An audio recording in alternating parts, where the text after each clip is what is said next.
This video is going to be triggering for those who are not ready. If you are anxiously attached, you are not looking for a relationship. And I know that that goes against everything that you think. You're probably like, I've been on the dating apps and I tried to be everything that they wanted me to be and they still left me. What do you mean I'm not looking for a relationship? Let me cook. You are looking for closeness. You are looking for certainty. But more importantly, you are looking for an end to the anxiety that you are feeling. Anxious attachment is just the other side of the same coin that the avoidant attachment is on. Both of these insecure attachment styles are driven by fear. On one side, we have the avoidant, they are driven by the fear of enmeshment, of too much closeness. And on the opposite side, we have anxiously attached people who are driven by the fear of not enough closeness. So when things are good and your partner is showing up, you feel amazing. You feel like you are on this high that might feel even close to drug use. But you feel like you are on this high that you cannot be brought down. But what happens when your partner takes all of that away? Are you able to identify that there's something going on with them, or are you immediately trying to figure out what you did wrong? Are you chasing them down to figure out the closure that you need because you don't have closure?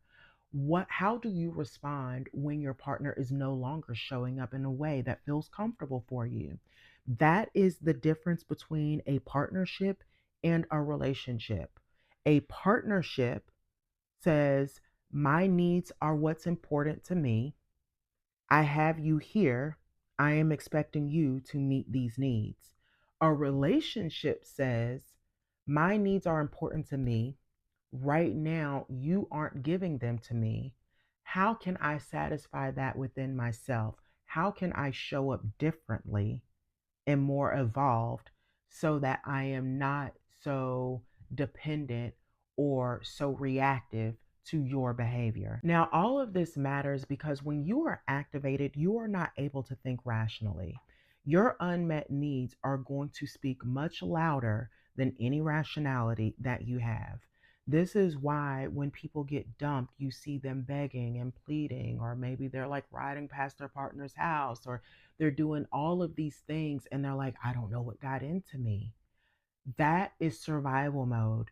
You won't know what got into you because you're not thinking rationally. And unfortunately, with that, it makes compatibility that much more murkier. You're not able to even weigh out if you all are compatible or not. Which, if someone is running from you and you're looking for a relationship, that is the clearest indication that you all are not compatible. You all have two completely different meanings of what a relationship is. But back on topic, when it comes to the anxiously attached person, their first instinct is to always chase after the unavailability. That is because anxiously attached people are used to inconsistency. It doesn't feel good. It's not something that they like, but it is something that their nervous system is used to. So when we think about a healthy relationship, the number one indicator of something that is healthy is consistency.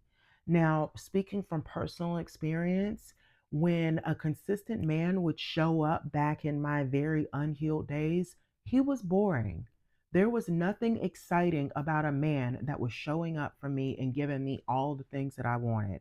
But there was a whole lot exciting about the guy who was breadcrumbing me and that was giving me these big bursts of love only to withdraw it a couple days later.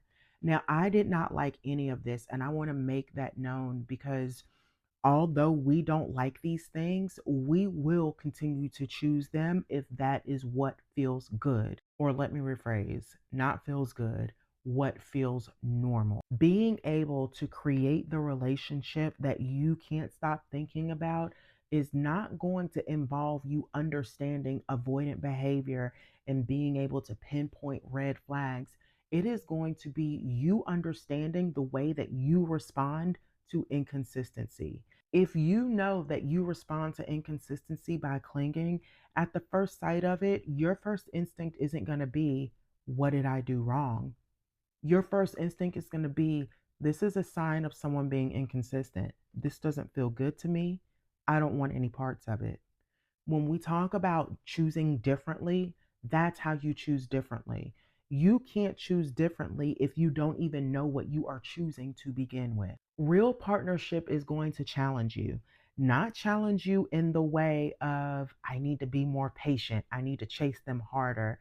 It's going to challenge you in a way of, oh shit, this person is not giving me the reassurance that I need in this moment, or maybe they're unable to. How can I grow from this? Or maybe you make a joke that doesn't go over so well. Instead of, well, I didn't mean it that way, it turns into, you know what? I can see your point of view. I can find other ways to entertain you. From an anxiously attached perspective, when your unmet needs are speaking much louder than your rationality, that is what you are going to behave from. And that is also coincidentally the very thing that is going to keep you stuck and keep you with emotionally unavailable partners. Because right now, your body is saying emotional unavailability is what feels the most comfortable to me. Taking it a step beyond awareness, regulation is what is going to have you changing your baseline of inconsistency to consistent. I will give you a prime example. I was dating a guy a while back, and I noticed that after we would have these great exchanges talking about a bunch of different things, and then after that exchange he would withdraw. It was like all of a sudden now it's taking 4 or 5 hours to hear back from him. And of course, on his end, the excuse was, oh, it's just been a crazy day, or oh, I was sick, or insert whatever excuse you want to. Which I'm not saying don't make space for that. Of course, things come up, people have days, whatever. But when you are an aware person, when you have done the inner work, you're able to differentiate between someone who is having an off day and someone who is developing a pattern. And these patterns are developed way before you get broken up with out of the blue. The out of the blue is not even a real thing. And I know that that sounds like I'm probably discounting a lot of people's experiences, including my own. But now, knowing what I know, being broken up with out of the blue does not exist. Because if we were to be completely honest with ourselves, there were signs all along. We just chose not to look at them. Becoming available for a relationship is also you becoming available to look at those signs, to feel the things that make you feel uncomfortable, not just in connection, but also by yourself. If being alone is something that you are not used to, then that's where your growth is. If being with someone who shows up for you is something that doesn't feel good for you, then that is where your growth is. If being with a partner that requires a little more me time than what you are used to, then that is where your growth is. Understanding your relational identity is the very first step in finally creating the love that you have been longing for. If you are ready to finally take that step into the unknown, heal the wounds, and finally have the love that you have been thinking of, I highly advise you to check out my Chaser to Chosen course along with one on one sessions. I do this because as we are pulling up all of these wounds, it is so important for us to integrate the things that we heal so that we don't continue to create the life that we have known. Promised I was going to make this video short just because I wanted you to get the information and go. So, with all of that being said, I am going to end it here. I am going to talk more about these unmet needs in another video because I realize that many of you do have questions in regards to what those unmet needs look like and how you can satisfy them. And yeah, I don't want to mix this video up too much. So anyway, Until next time, my name is Megan, and I will see you later.